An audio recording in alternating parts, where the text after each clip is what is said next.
இன்றைக்கி நம்ம பார்க்க போகிற வீடியோ என்ன அப்படின்னு பார்த்தீங்கன்னா, டிஎன்பிசியில் அதிகமாக கேட்கப்படுற கேள்விகளில் இதுவும் ஒன்று தான். ஸோ இந்த குரூப் 4 எக்ஸாமுக்கு கூட இந்த கேள்வி கேட்டிருந்தாங்க. ஸோ இதை நீங்கள் கண்டிப்பாக கட்டாயமாக பாருங்கள்.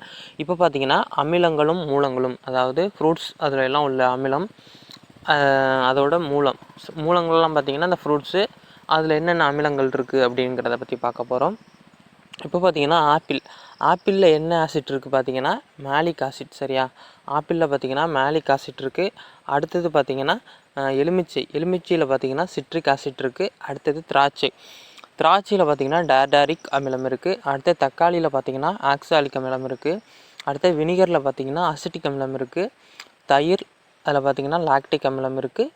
பால் அப்படின்னாலும் லாக்டிக் அமிலம் தான், ஏன்னா பால்லேருந்து தான் தயிர் வருது. ஸோ அது உங்களுக்கு லாக்டிக் அமிலம் தான்.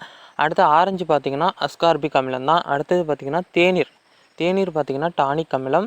அடுத்த வயிற்றில் சுரக்கும் அமிலம் ஹைட்ரோக்ளோரிக் அமிலம். நம்ம வயிற்றுக்குள்ளே ஹைட்ரோக்ளோரிக் அமிலம் சுரக்குது.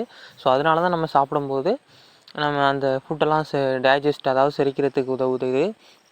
அடுத்தது பார்த்திங்கன்னா எறும்பு தேனீ கொடுக்கு பார்மிக் அமிலம். சரியா, அதாவது எறும்பு தேனிலேருந்து நம்மளை கொட்டும் போதோ ஃபார்மிக் அமிலம் அப்படின்னு ஒன்று நம்ம உடம்புக்குள்ளே போகும். சரியா, ஸோ இவ்வளோ தான் பார்த்துங்க. ஸோ இந்த கொஸ்டின் பார்த்திங்கன்னா மேக்ஸிமம் எல்லா எக்ஸாம்லேயும் கண்டிப்பாக கேட்பாங்க. ஸோ ஒரு சிம்பிளான ஈஸியான ஒரு கொஸ்டின் இது. ஸோ அதை கண்டிப்பாக பார்த்து வச்சுக்கோங்க. நம்மளோட சேனலையும் சப்ஸ்கிரைப் பண்ணி வச்சுக்கோங்க. தேங்க்யூ.